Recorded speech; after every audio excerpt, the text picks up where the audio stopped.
पुस्तकं त्यांची प्रसिद्ध झालेली आहेत आणि त्या सगळ्या पुस्तकातून त्यांचं निसर्गप्रेम, गडकिल्ल्यांच्यावरचं प्रेम हे सगळं त्यांच्या पुस्तकातून आपल्याला जाणवतं. फार एवढंच बोलून मी फार आपला वेळ न घेता हे स्टेज त्यांच्या ताब्यात देतोय. ते फोटो तुम्हाला बघितल्यावर तुम्हालाही बरं वाटेल ते, कारण त्यावेळी ट्रेकचे दिवस असतात आमचे एप्रिल मे किंवा माउंटेनरिंग एक्सपिडिशन्स असतात. परवाच आमच्या गिरीप्रेमीचे 3 मावळे एव्हरेस्टच्या समिटवर जाऊन बसलेले आहेत आणि काल ते सुरक्षित परत पण आलेत.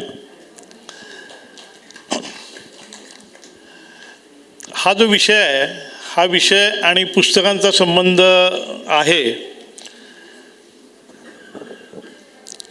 कारण माझ्या बाबतीत तरी आणि माझ्याच नव्हे तर अनेकांच्या बाबतीत काहीतरी आपण वेगळं बघितलेलं असतं आणि ते बघितलेलं इतकं बघितलेलं असतं की ते आपल्या मनातनं भरून उतू वाहत असतं आणि जे बाहेर येत असतं ते या शब्दांच्या रूपात येतं आणि मग ते पुस्तकाचं होतं आणि म्हणून ते त्याचा संबंध आहे. अगदी महाभारतापासून बरेच साहित्यही मोठं हिमालयाचं लिहिलेलं आहे. पुस्तकप्रेमीबद्दल थोडंसं बोलतो.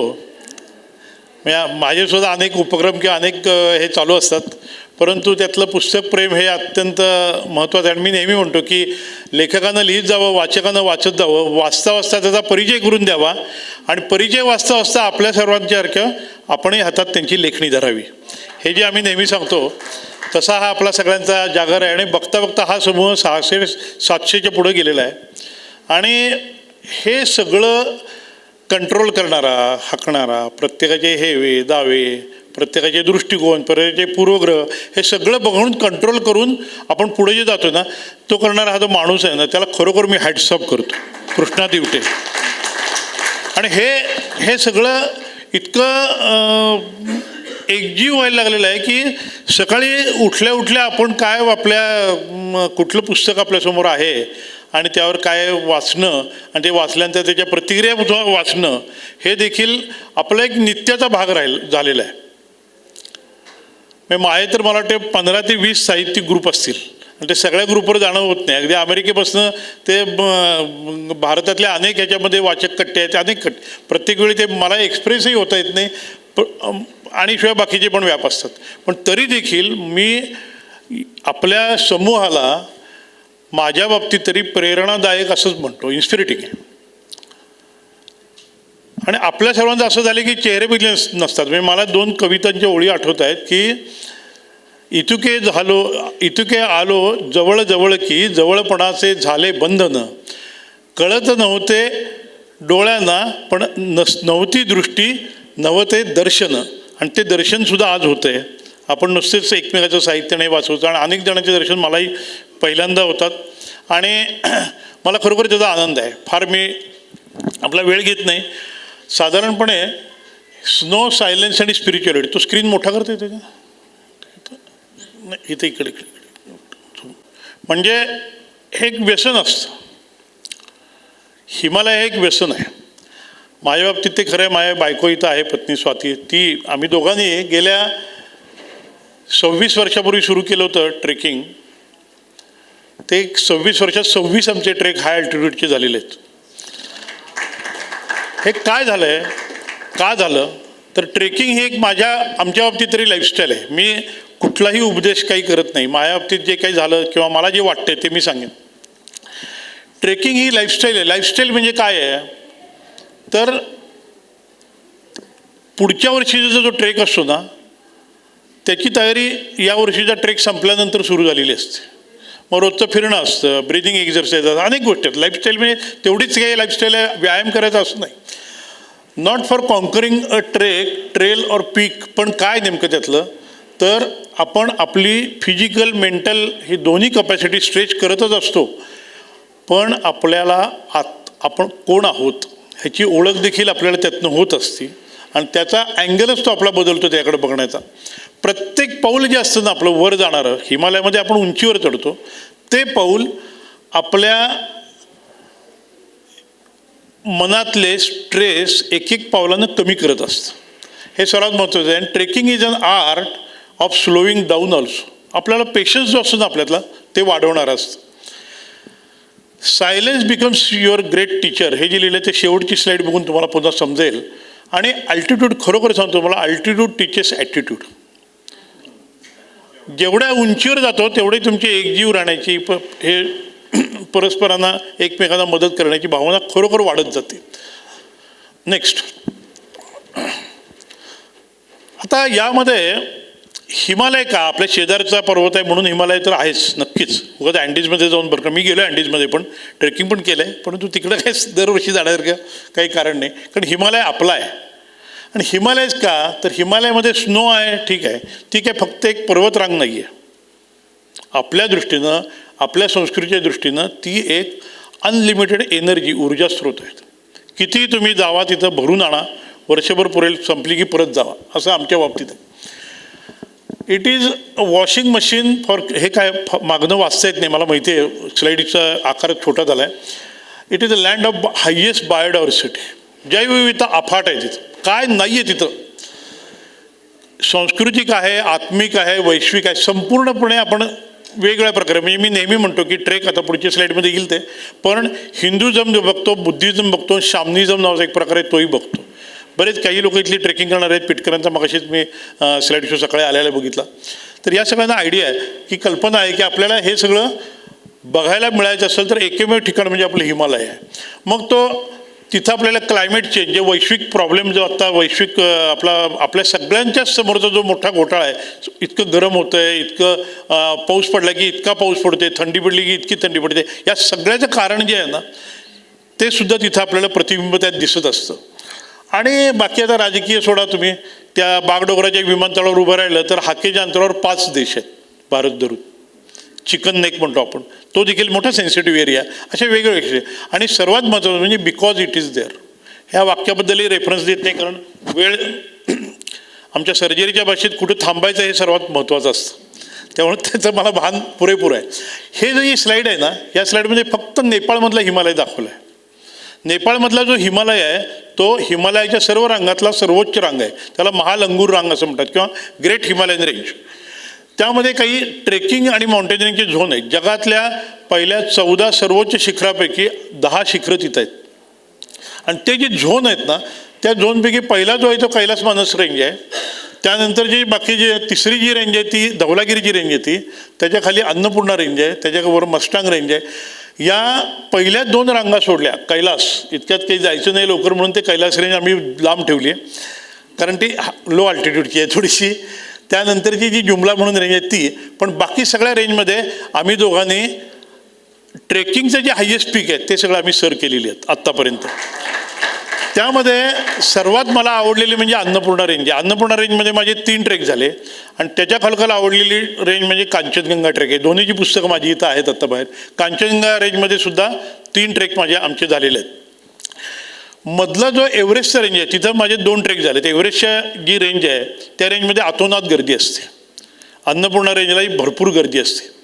परंतु तुम्हाला जर का सायलेन्स आणि स्पिरिच्युअलिटी ह्याचा संगम पाहिजे असेल तर हे जे मधले 2 डॉट दिसतात ना, त्यात मनासलू आणि नेक्स्ट लांगटांग हे जे ट्रेक या वर्षात आम्ही केलेले आहेत. मागच्या वर्षी आपलं अधिवेशन इथं जे संमेलन होतं त्या दरम्यान तो ट्रेक होता. आणि आत्ता मी नुकता म्हणजे हिमालयातनं येऊन महिनासुद्धा झालेला नाही आम्हाला.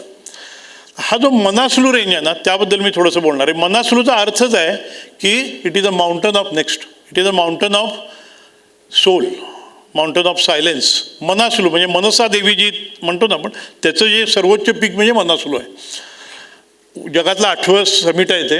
हे लाईट बंद केलं तरी जास्त तुम्हाला ॲप्रिशिएट होईल. अत्यंत सुंदर फोटोग्राफी, बहुतेक सगळे फोटो मी किंवा स्वातीनं काढलेले आहेत. नेक्स्ट, माइंड सोल म्हणजे मनासलू असं त्याचा तिबेटियन भाषेतला अर्थ आहे. सॉलिडॅरिटी आणि प्रिझर्वेशन यासाठी सुद्धा तो मी मगाशी सांगितलं की फार कमीत कमी लोक जाणारा तो ट्रेक असल्यामुळं तिथले अजूनही सगळं आहे असं तिथलं बरंचसं जतन करून ठेवलेलं आहे. आणि हिंदुझम, बुद्धिझम आणि शामनिझमचा अर्थ काय असतो, एक चमत्कृती असणारा एक नेपाळ तिबेटचा बुद्ध प्रांत आहे. एक धर्म आहे तो पोट धर्म आहे असं म्हणूया आपण, की त्याच्यामध्ये अनेक चमत्कृती असणारे काही साधू संत वगैरे झालेले आहेत. तर तो शामनिझम, त्याच्याऐवजी आता आपण असं म्हणू की हिंदुझम, बुद्धिझम आणि टुरिझम असं म्हणू किंवा ट्रेकिझम, तर असे वाढलेले आहेत. नेक्स्ट, हा ट्रेक आहे 100 मैल ट्रेक, म्हणजे 160 किलोमीटर आणि 10 दिवस असा ट्रेक आहे. आणि पूर्ण ती परिक्रमा असते, आपण जातो आणि पलीकडे तिबेटची चायना दिसते आणि त्या बॉर्डरवरनं एक 5 ते 6 दिवस आपण चालत असतो. नेक्स्ट, आता याची जी नावं आहेत त्या ट्रेकची, ह्या ट्रेकच्या गावांच्या नावावर जाऊ नका. प्रत्येक नाव हे तिबेटियन भाषेमध्ये, त्याला खूप अर्थ आहे. तिबेटियन संस्कृती ही खूप जुनी, पुराणी, पूर्ण अशी संस्कृती आहे. दुर्दैवानं चीन तिबेटमध्ये आल्यानंतर 70,000 मोनेस्ट्रीज डिस्ट्रॉय केलेले आहेत. 70,000. त्यातलं पळून जे नेपाळमध्ये आलं किंवा पळून जे भारतातल्या हिमालयाच्या या बाजूच्या भागावर ना, तेवढंच प्रिझर्व आहे. तुम्हाला ल्हासा दिसतंय सगळं. ल्हासामध्ये पोटाला जे 1 लाखापेक्षा जास्त आर्टिफॅक्ट्स असलेलं जे म्युझियम आहे, मोनेस्ट्री आहे, त्यामध्ये जे नाही ते एव्हरेस्टच्या अलीकडच्या रॉंगबुक मोनेस्ट्रीमध्ये आपल्याला दिसतं. तर कल्चर, ट्रॅडिझम, मोनेस्ट्रीज वगैरे याच्यावर खूप बोलता येईल. माझ्या पुस्तकातनं ते आहेच. तो अल्टिट्यूड मॅप पण बघा तुम्ही. हा एव्हरेस्टचा सध्या ट्रेक धरला आपण तर माउंट एव्हरेस्टला समिटला जेवढं चढावं लागतं त्यापेक्षा जास्त चढण ही बेस कॅम्प ट्रेकची आहे. का तर तुम्ही 4 पावलं वर जाता, 3 पावलं खाली उतरता, असं करत जावं लागतं. नेक्स्ट जाऊ दे. हे दरवर्षीच आहे आमचं, नेहमीची येतो मग पावसाळा, हे सृष्टीचे कौतुक तू जाण बाळा, असं प्रत्येक वेळी विमानामध्ये मी डावीकडची सीट पकडतो, खिडकीतनं माझा कॅमेरा असतो आणि त्या कॅमेऱ्यातनं सगळा हिमालय असा लांबना मला हवाई दर्शन होतं. ही सुंदर सुंदर पीक शिखरे दिसतात, नावं जास्त सांगत बसत नाही. नेक्स्ट जाऊ दे पुढं. नेपाळमध्ये आल्यानंतर काठमांडू म्हणजे काष्ठमंडपम, सगळं लाकडी कोरीवकाम आहे पूर्वीपासून. तर तिथं पहिलं पशुपतीनाथाचं दर्शन असतं, मग 1 दिवस इकडे तिकडे फिरायचं असतं आणि मग थोडंसं आपण अक्लेमटाईज होत त्या जिथून आपण चालायचं त्या पॉईंटला जायला 1 दिवसाचा अख्खा प्रवास करावा लागतो. नेक्स्ट, तसं तो आम्ही गाडीतनं गेला आणि मग आम्ही चालायला सुरुवात केली. अलीकडच्या साधारण गेल्या 25-30 वर्ष आम्ही ट्रेक करतो. अलीकडच्या 5-10 वर्षामध्ये नदी ओलांडणं किंवा खोला म्हणतात त्याला, नदीला तिथं खोला असे शब्द आहे. ते खोला ओलांडणं म्हणजे 500-700 फूट खाली उतरायचं आणि पलीकडे जायचं आणि परत वर चढायचं. आता अलीकडच्या काळामध्ये रस्ते पण बऱ्यापैकी झालेले आहेत, पायवाटा वगैरे, आणि अशी ब्रिजेस आहेत. जवळजवळ 300-400 मीटरचे झुलते पूल आहेत. आपल्याला भीती वाटते, आपण इकडं चालायला आणि समोरून एखादा याक उलटा आला त्या ब्रिजवरनं तर लिटरली 5-5 फूट खालीवर होत असतं. तर असे ते ब्रिज आहेत मोठे मोठे. नेक्स्ट, बहुतेक ठिकाणी रस्त्याची गडकरी तिथं पण आहेत, त्यामुळं रस्त्याची कामं आता फरच्या समोरच तुम्ही जर बघितलं तर कळेल आपल्याला. तर तशी कामं तिथं पण थोडीफार चाललेली आहेत. अर्थात तो सगळाच प्रवास हा तो दिव्य असतो, एक प्रवास तो पण असं जायचं असतं. वरनं दरडी पण कोसळत असतात, पाणी पण कोसळत असतं आणि खालच्या बाजूला खोल बघितलं तर हे असं सगळा प्रकार दिसतो आपल्याला. नेक्स्ट, त्यातनंच आपण मार्ग काढत जातो. आता तुम्ही जर इकडं बघितलं तर ही पायवाट इथपर्यंत आलेली आहे, नंतर या लँडस्लाईडमधूनच आपण पुढे जात असतो.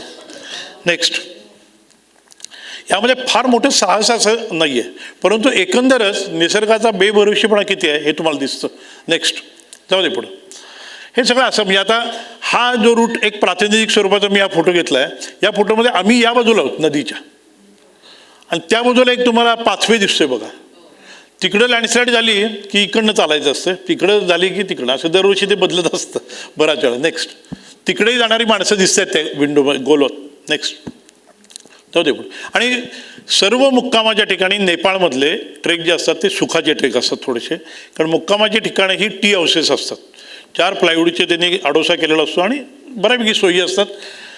नेक्स्ट, मोनॅस्ट्री. जसे जसे आपण हिंदू संस्कृती वर जातो हाईटला तशी हिंदू संस्कृती कमी होती आणि शेर्पा समाज, तमांग समाज, असे बुद्ध समाज वाढत जातात आणि त्यांच्या जी घरं आहेत, त्यांची संस्कृती आहे, ते सगळं आपल्याला दिसतं. नेक्स्ट, ही गावात जाऊ नका तुम्ही, डेंग, नामुरुंग वगैरे ही जी छोटी छोटी गावं आहेत, ती गावं मध्ये अत्यंत सुंदर गावं असतात. नाही, अत्यंत सुंदर. मग फुलं दिसायला लागतात. ते मगाची स्लाईडमध्ये जे रोडोडेंड्रॉनचं लाल फुलं आहे ना, ती फुलं ही आपण कोणत्या उंचीवर आलेलो आहोत ह्याची बायो इंडिकेटर्स असतात. ती फुलं ही आपल्याला वेगवेगळ्या गोष्टी सांगत असतात, फक्त आपल्याकडे थोडेसे कान किंवा वेळ असावा लागतो. नेक्स्ट जाऊ दे पुढं. आणि मग आम्ही त्या अशा एकेका याला आलो की ठराविक वेळा परिक्रमा ही जी असते ना त्याला सूर्याजीसारखे दोर कापलेले असतात मागचे, एवढं मागं यायचं नसतं, पुढंच जायचं असतं. आणि जे बाकीचे ट्रेक असतात ते नदीचा उगम असतो, लेक असतं किंवा एखादं शिखर असतं छोटं, तिथं टच करून आपण त्याच एव्हरेस्ट बेस कॅम्प ज्या रूटवर जायचं त्याच रूटनं परत यायचं असतं. पण परिक्रमा या वेगळ्या असतात, परिक्रमा या थोड्याशा अवघड असतात.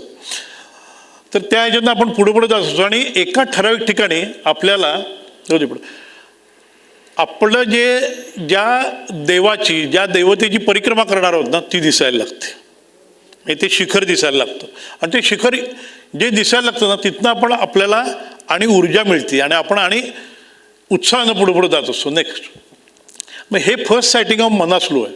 हे जे शिखर दिसतं ना आपल्याला पहिल्यांदा ते धुक्यात होतं आणि त्याचं मुक्काम केला नंतर आम्हाला चालताना ते स्वच्छ दिसलं. हिमालय साधारणपणे 3,500 मीटरच्या वर प्रत्येक 300-350 मीटरला म्हणजे 1,000 फुटाला आपल्याला एखादा दिवस एक्स्ट्रा द्यावा लागतो. आपले शरीर हे कमी प्रेशरच्या हवेला जुळवून घेण्यासाठी, त्याला ॲक्लिमेटेशन आपण म्हणतो, ॲक्लिमेटायझेशन, त्यासाठी थांबावं लागतं. ते थांबण्यात आपल्याला आणि जास्त निसर्ग तिथला एक्सप्लोअर करता येतो. ही अशी छान शिखरं दिसतात आपल्याला पुढं. नेक्स्ट जाऊ दे पुढं. आणि मग आम्ही आत्ता या 3-4 दिवस हे जे होते आत्ता फोटो दाखवले ना त्यावेळी तिबेटियन संस्कृतीमध्येच होतो. एक गंमत अशी होती, जाऊ दे पुढं, की तिथं मणिचक्र, मणिशिल्प, मणी अक्षर, मणी पताका आपण इकडे बघतो आता, तर त्या सगळीकडे लावलेल्या असतात. त्यांचा विश्वास असा असतो की हवेच्या बरोबर वाऱ्याबरोबर ते मंत्र सगळीकडं हवा शुद्ध करत असतात. ह्या मोनॅस्ट्रीज एक खरोखर संस्कृतीचं जे म्हणजे पूर्वीची सगळीच आपल्याकडची मंदिरं, पूर्वीची मशिदी, काही चर्चेस, हे सगळं त्या संस्कृतीचे काही ठेवे होते, अजूनही आहेत. पण अगदी हॉस्पिटलसुद्धा पूर्वीची मंदिरामध्येच असायची, ग्रंथालय मंदिरात असायची, विद्यापीठं मंदिरातच असायची. आजही तिबेटमध्ये किंवा नेपाळच्या तिबेटच्या भागामध्ये जी मोनॅस्ट्रीज आहेत त्यामध्ये औषधाचा सेक्शन असतो आणि औषध सेक्शनमध्ये 100-125 इन्ग्रेडियंट्स असलेले कॉम्बिनेशन विविध असलेले कोणत्या आजारावर ते उपचार करता येतात हे त्यात दिलेलं आहे. मोर तिथं नाही, पण मोरापासून काय औषध करायचं ते तिथं लिहिलेलं आहे. वाघ तिथं नाही, पण वाघाच्या नख्यापासून काय औषध करायचं ते तिथं लिहिलेलं आहे. नेक्स्ट अशा अवलांचेस, लेक, सुंदर छान. हे वीरेंद्र ग्लेशियर लेक म्हणून आम्हाला दिसलं होतं. आमच्यासमोर हे साधारण लांबी जी दिसते ना हिमालयातली अंतरही फसवी असतात, हवा स्वच्छ असते अतिशय, त्यामुळं हे अंतर 2 किलोमीटरचं आहे या पाण्याची लांबी जी आहे तळ्याची. आणि समोरनं जे अवलांच आहे ती थेट मनसुरीच्या शिखरावरनं आमच्यासमोर झाली. आमच्यासमोर धाड आवाज आला आणि ते जे पाणी उसळलं गेलं ते पाणी आमच्यापर्यंत ती लाट यायला साधारण 2.5-3 मिनटं लागली. पण मी जिथं उभा होतो माझ्या गुडघ्यापर्यंत पाणी आलं होतं 2 किलोमीटर अंतरावर, एवढी ती अवलांच होती. नेक्स्ट जाऊ दे पुढे. हे ते लेक, त्या लेकच्या कडेनं आम्ही परत वर गेलो आणि हे पहाटेचे जे फोटो आहेत पुढचं हे जे सिरियली नेहमीच मी नाईट फोटोग्राफी पण करत असतो तिथं आणि पहाटेचे जे गोल्डन मिनिट्स असतात ना ते आम्ही पकडत असतो. कांचनगंगावर पण पकडले, एव्हरेस्टला पकडता येत नाही कारण एव्हरेस्टला आपण पश्चिमेकडनं बघतो, पूर्वेकडनं जी शिखरं आपण बघतो ना ती पहाटेचे गोल्डन लाईट जे असतात ना ते फार सुंदर असतात. नेक्स्ट हे बघा, आता हे जे हा फोटो तुम्ही हा लाईट बंद करून बघितला ना 1% देखील एडिट केलेलं नाही आहे असा मी इथं हे केलेलं आहे. नेक्स्ट रात्रीची फोटोग्राफी, आता ही तुम्हाला दिसणार नाही जास्त, पण आकाशगंगा बघावी तर ती हिमालयात. तुम्हाला इथं ज्यांना साधारण थोडंफार ज्ञान आहे त्यामध्ये सहज आपण बघितलं तर तुम्हाला मृग नक्षत्र दिसतं, शर्मिष्ठा दिसतं, पलीकडे ययाती दिसतं, विरुद्ध बाजूला सप्तर्षी दिसतं, मृगाचा व्याध दिसतो. व्याध तारा हा आपल्यातला सर्वात ब्राईट तारा म्हणतो आपण.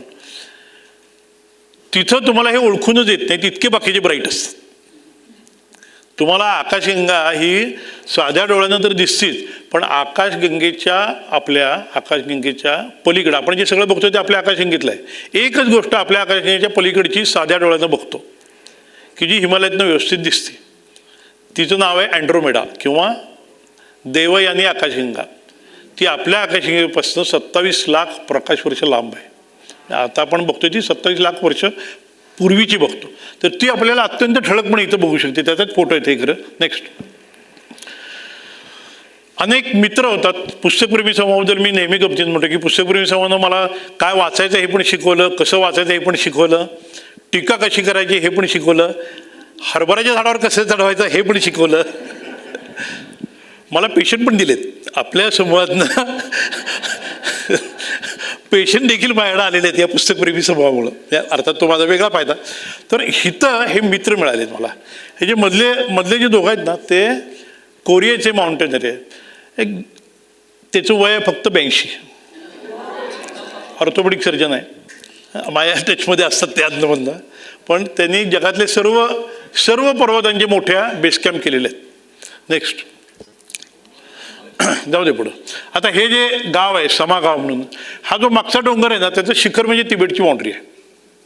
हां, आणि तिथून आम्ही त्या तिबेटच्या बाउंड्रीवर इतकी एक गमतीशीर गोष्ट आहे की इथं आम्ही सगळे जमलो होतो आणि त्यावेळी नेमकी बुद्ध पौर्णिमा होती. आणि बुद्ध पौर्णिमेचे जे उत्सव आहेत ना, ते गेले 20-25 वर्षामध्ये 7-8 वेळा तर आम्ही या तारखेला तिथं असतो. त्यामुळं त्या बुद्ध पौर्णिमेला, तर त्यामुळं आम्हाला तिथले उत्सव फार सुंदर बघायला मिळाले. मग असे काही फोटो होते, त्यात तुम्हाला मी दाखवू शकलो नाही, पण फार छान त्यांचे उत्सव असतात. लोसार नावाचा एक सण असतो, तिबेटियन नवीन वर्ष सुरू होतं, लोसार म्हणतात त्याला, असे असतात. नेक्स्ट. तर हिथं ही फुलांबद्दल मी बोलायला लागलो तर फार बोलेन. नेक्स्ट. दिवटे बसले, दिवटे सर असे. आता हा बघा, हा एक तिरंदाजीचा उत्सव वगैरे त्यावेळी चालू होता आणि ह्यातली बरीचशी माणसं तिबेटमधनं इथं आली होती, का तर त्या डोंगराच्या पलीकडेच तिबेट आहे लगेच. आणि इतकंच नाही की जिथं चालत आम्ही 9व्या दिवशी पोहोचलो चालत, तिथं मोटरसायकल दिसली मला एक. मग मोटरसायकल कशी काय, तर त्याला विचारल्यावर तो म्हणला की तिबेटमधनं आणली म्हणला ही, त्या डोंगराच्या पायवाटेनं. कारण तिकडचे डोंगर भुसभुशीत जरी असले तरी दऱ्या कमी आहेत, असं हाय अल्टिट्यूडचे असतात सगळे. तर त्यामुळे ती मोटरसायकल आणली, तिची कोपऱ्यात मोटरसायकल. मग मी त्याला म्हटलं, मोटरसायकल तू आणलीस, पेट्रोल कुठून आणणार ना.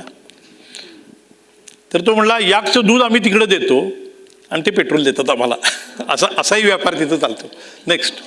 आणि मग 10व्या दिवशी आम्ही आमच्या समिटच्या कडं कूच केलं. आम्ही तिथनं डावीकडं वळालो. परिक्रमात आपण वळत असतो ना, तसं आमची मुख्य टर्न तिथं होता, आमचा लेफ्ट टर्न. सरळ आम्ही तिबेटपर्यंत पोहोचलो होतो.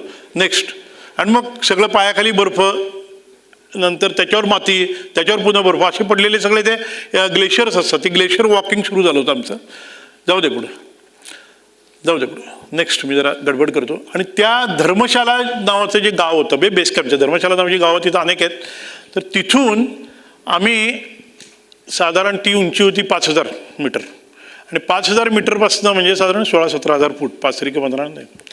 आणि तिथून आम्ही पहाटे 3:30ला चालायला सुरुवात केली. कारण हा जो पास आम्हाला करायचा होता, तो पास हा 8 किलोमीटर चालावं लागतं 5000 मीटरच्या वर, ते या वॉकमधनं. आणि 10 वाजायच्या आत आपण पार करावं लागतो. का तर तिथं 10 वाजले, आपल्याकडचे 10 म्हणजे तिथले 12 असतात, कारण आपण पूर्वेला खूप असतो.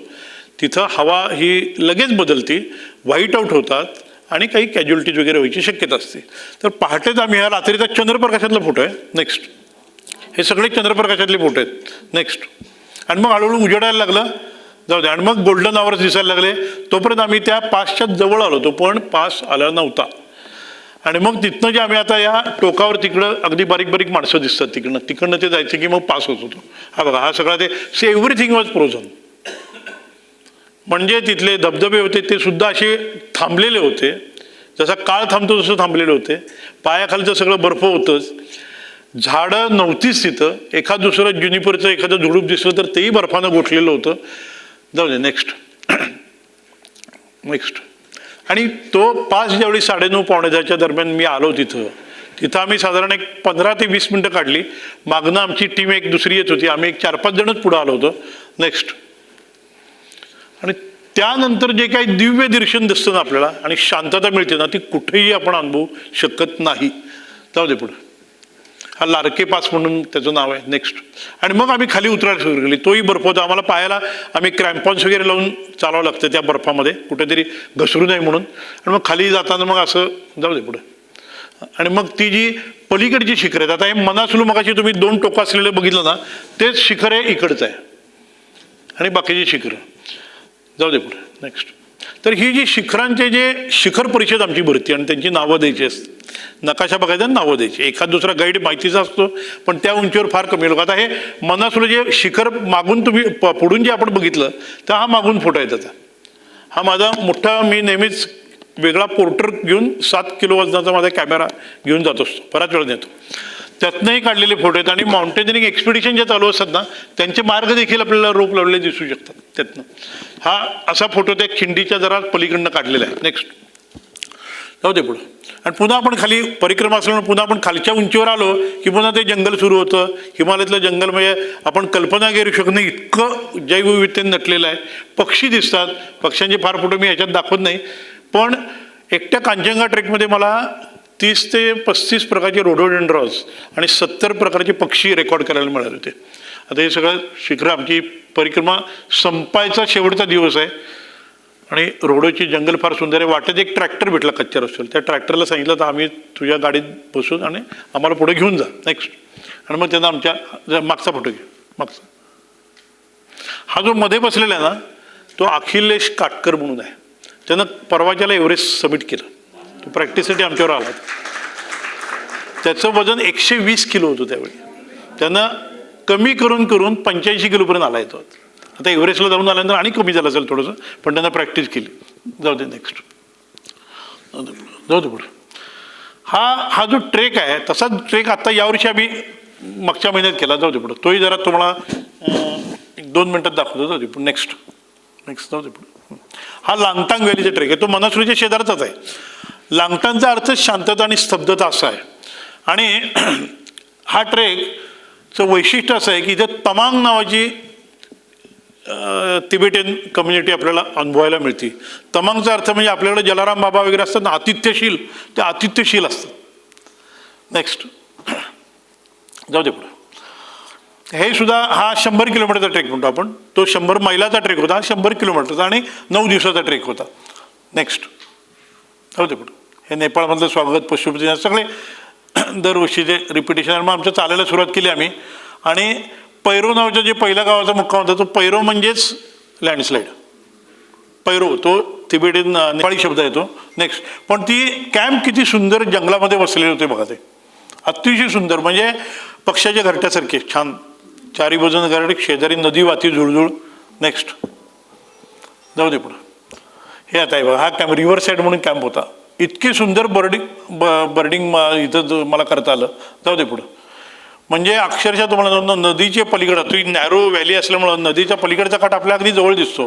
तिथे जी मधाची पोळी असतात त्या मधाच्या पोळ्यातलं मध खायला नाही, मधाच्या पोळ्यातलं पोळं खायला एक हनीगेड नावाचा पक्षी येतो.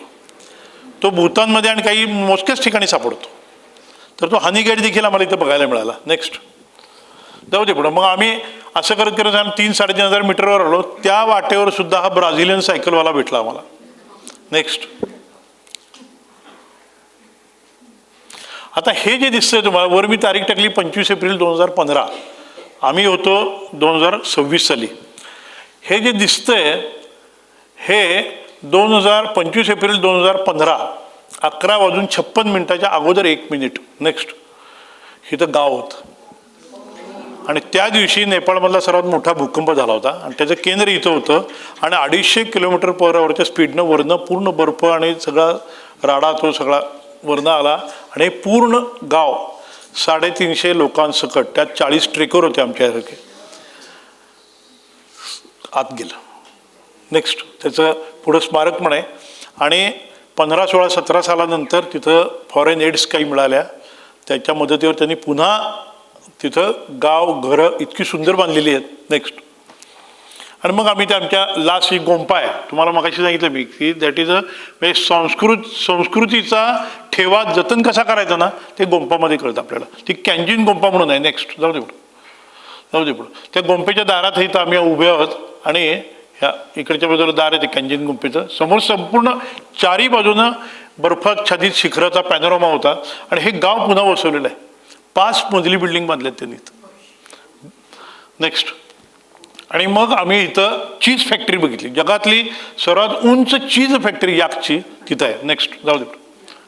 फार मी आता त्यात बोलत नाही, पण हे पहाटेच येतं मागं पहाटेच्याला आमचं समिट यावेळी एवढं काही चालायचं नव्हतं, त्याच वाटेनं गेलो, त्याच वाटेने यायचं होतं परत.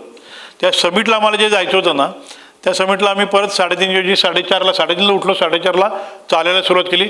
बाहेर गोल्डन पीक दिसायला लागलेत पलीकडचे, आणि मग हळूहळू 5:30ला आम्ही थोड्याशा निम्म्या अंतरापर्यंत आलो होतो. नेक्स्ट 6:30ला आम्ही 300 मीटर फक्त आमचं राहिलं होतं, 600-700 मीटर चढून आलो होतो आम्ही पुढं. मग आमच्यातले काही जण थांबले तिथं, आम्ही 6-7 जणच होतो, त्यातले काही जण थांबले आणि आम्ही वर आलो. हा फोटो आहे 8 वाजताचा, तो त्या खिंडीतला आहे. पलीकडे दिसतं ते तिकडे समिट आहे, ते दिसतंय तिथं, पण जायला मला अर्धा तास लागला. नेक्स्ट आणि त्या समिटला आम्ही तिथं आलो.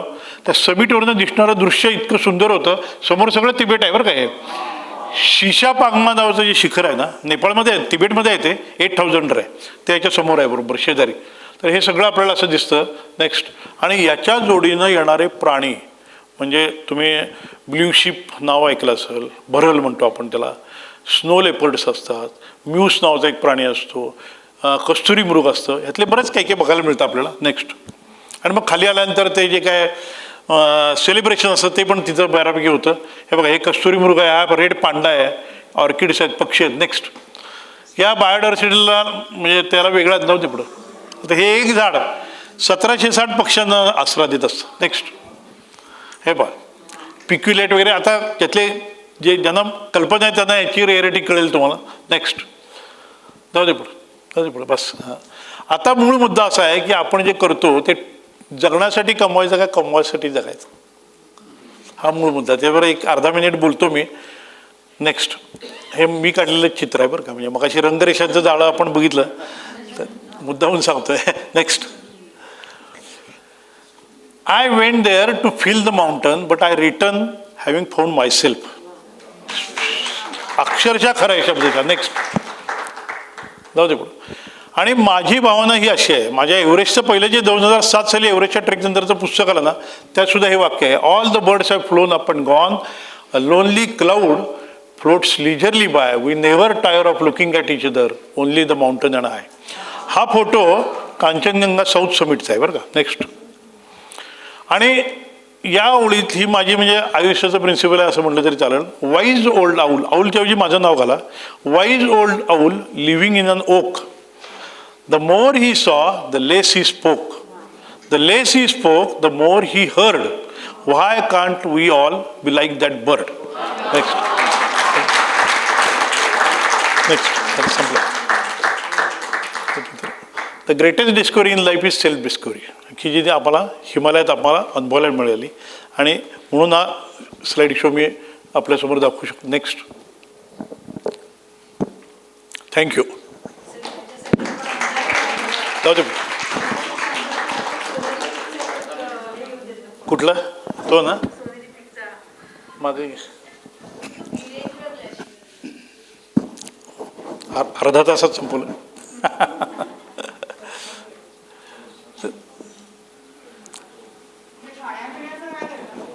जाऊ दे पुढं. काय सगळं व्यवस्थित असतं, ते पण फोटो आहेत माझ्याकडं. साधारण कुठल्याही टी हाऊसला आपल्याला ह्याचे व्हिडिओ पण आहेत बरं का माझ्याकडं. टी हाऊसला 300 पदार्थ मिळतील असं मेनू कार्ड असतं. साधारण थर्मासभर पाणी 300-350 नेपाळी रुपयाला असतं. त्याच्यावरून बाकीची तुम्ही कल्पना करा काय चार्ज असतील ते. नेक्स्ट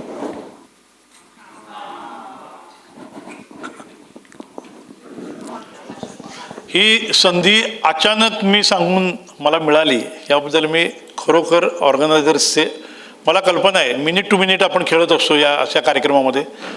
प्रत्येकजण आपल्या मनातला एव्हरेस्ट सर केलेला असतो, त्यामुळे त्याला काहीतरी सांगायचं असतं.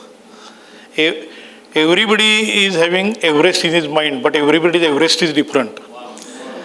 तसं तुम्ही सगळे एव्हरेस्टर आहात, तुम्हाला काही ना काहीतरी सांगायचं असतं, आणि ते हा ऑर्केस्ट्रा मॅनेज करतात, ह्याचं मला खरोखर पुन्हा एकदा मी जाहीर कौतुक करतो. धन्यवाद.